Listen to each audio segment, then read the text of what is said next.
Hi welcome to SR media. Ramachandrapuram taluka Setti Balija సంఘ సమావేశం రసభాసగా మారింది. ఉద్రిక్త పరిస్థితుల నడుమ తాలూకా శెట్టి బలిజ సంఘం సర్వ సమావేశం నిర్వహించారు. ఈ సంఘం భవనం వద్ద పోలీసు బలగాలు భారీగా మోహరించాయి. అయితే ఈ సంఘానికి ప్రస్తుత కార్మిక మంత్రి వాసంశెట్టి సుభాష్ ముఖ్య అనుచరుడు దొంగల శ్రీధర్ అధ్యక్షుడిగా ఇటీవల ఎన్నిక కాగా ఈ ఎన్నిక చెల్లదంటూ ఇప్పటి వరకు సంఘం అధ్యక్షుడిగా ఉన్న కట్ట సూర్యనారాయణ ఆధ్వర్యంలో సంఘం సర్వసభ్య సమావేశం ఏర్పాటు చేశారు. ఈ సమావేశానికి రాజ్యసభ సభ్యుడు పిల్లి సుభాష్ చంద్రబోస్ ఆయన తనయుడు సూర్యప్రకాష్ లో హాజరయ్యారు. ఈ సమావేశంలో కట్ట సూర్యనారాయణ మాట్లాడుతూ ఇటీవల కొంతమంది వ్యక్తులు కలిసి తామే కొత్తగా శెట్టి బలిజ సంఘం నూతన కార్యవర్గం అంటూ ప్రకటించారు. అది చెల్లదని చెబుతుండగా సంఘం అధ్యక్షుడిగా ఇటీవల ఎన్నిక కాబడిన దొంగల శ్రీధర్ జోక్యం చేసుకుని కట్ట సూర్యనారాయణపై విరుచుకుపడ్డారు. దీంతో సమావేశం రెండు వర్గాలుగా విడిపోయి ఒకరిపై ఒకరు కేకలు వేసుకుంటూ దాడికి యత్నించారు. ఈ దశలో పోలీసులు రంగప్రవేశం చేసి ఇరు వర్గాలను నెట్టివేసి సమావేశం జరపవద్దని పోలీసులు సంఘస్థులకు సూచించారు. ఈ దశలో రాజ్యసభ సభ్యుడు పిల్లి బోస్ జోక్యం చేసుకుని పోలీసుల సమక్షంలో సంఘం సమావేశం జరగడం సిగ్గుచేటు అని, సంఘం ఐక్యత క్షీణించినట్లేనని సంఘస్థులను సముదాయించి పోలీసులను సమావేశం నుంచి బయటకు వెళ్లిపోవాలని బోస్ పోలీసులను కోరారు. ఈ సమావేశంలో ఏదైనా గొడవ జరిగితే తొలుత తనని అరెస్టు చేయండి అని పోలీసులకు విజ్ఞప్తి చేశారు. తిరిగి సమావేశం ప్రారంభిస్తూ అధ్యక్షుడు దొంగల శ్రీధర్ మాట్లాడుతూ కట్ట సూర్యనారాయణను ఉద్దేశించి కొన్ని వ్యాఖ్యలు చేశారు. దీంతో సమావేశం ఒక్కసారిగా వేడెక్కిపోయింది. ఒకరిపై ఒకరు కేకలు వేసుకుంటూ నెట్టేసుకునే పరిస్థితి ఏర్పడింది. తిరిగి పోలీసులు రంగప్రవేశం చేసి ఇరు వర్గాలకు నచ్చజెప్పి సమావేశం వాయిదా వేయించారు. అయితే రామచంద్రపురం తాలూకా శెట్టి బలిజ సంఘం అధ్యక్షుడిగా దొంగల శ్రీధర్ను ఏకగ్రీవంగా ఎన్నుకున్న సంఘస్థులు స్వీట్లు పంచుకున్నారు. అయితే రామచంద్రపురం తాలూకా శెట్టి బలిజ సంఘం అధ్యక్షుడిగా దొంగల శ్రీధర్ను ఏకగ్రీవంగా ఎన్నుకున్నామని సంఘస్థులు స్వీట్లు పంచుకున్నారు. కొత్త వారిని ఎవరు నిలబడతారో వాళ్ళ పేర్లు ఇస్తే వాళ్ళకి ఎవరెంతో సరిపోటు చేస్తారో ఎంతమంది సభ్యులు సరిపోటు చేస్తారో దాన్ని బట్టి మెజార్టీని బట్టి ఎన్నుకోవడం జరుగుతుంది. అంతేగాని ఆ నేను వేసుకున్నాం ఇది దండ వేసామంటే అలాంటి ఎదవతో చెప్తే ఊరుకోము.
అనైక్యతను చాటిపెట్టుకుంటాం.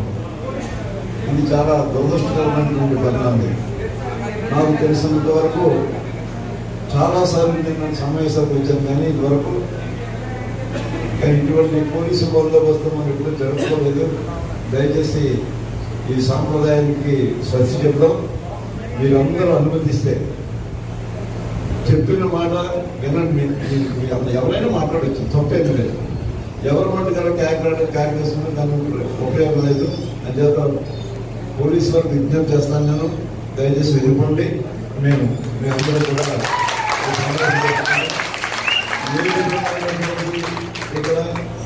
మాత్రం జరగవు. అలాంటిది ఏమైనా జరిగితే మొట్టమొదటి నన్ను అరెస్ట్ చేసుకోండి.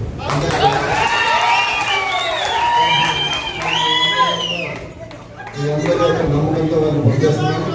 దయచేసి దాని పూర్వాపరాలకు ఎలా వచ్చారు, ఎందుకు వచ్చారు, నేను ఆ పూర్వాపరాలు కలగలేదు. కానీ దయచేసి నాకు ఇది బాగుండదు, ఇదంతా సబ్జెక్ట్ కూడా కాదు. మా అందరికీ ఏం చేద్దంటే సామాజికంగా వెనుకబడతాను, విద్య వెనుకబడతాను అటువంటి సంఘీయులందరూ కూడా ఎప్పుడో ఒకప్పుడు పెద్దలందరూ కూడా మరి సంఘాన్ని ఏర్పాటు చేసి ఈవేళ శాసనసభ సభ్యులుగా మరి పార్లమెంట్ సభ్యులుగా ఎన్నుకునే స్థాయికి తీసుకొచ్చారంటే దాన్ని ఈవేళ మా అనేకతను మేము చాటి చెప్పుకున్నామా అనిపిస్తుంది నాకు. దయచేసి మరి పోలీస్ అధికారులందరినీ కోరుతూ ఉన్నాను, దయచేసి సన్యాసం నుంచి నిష్క్రమించవలసిందిగా మేము హామీ ఇస్తున్నాం.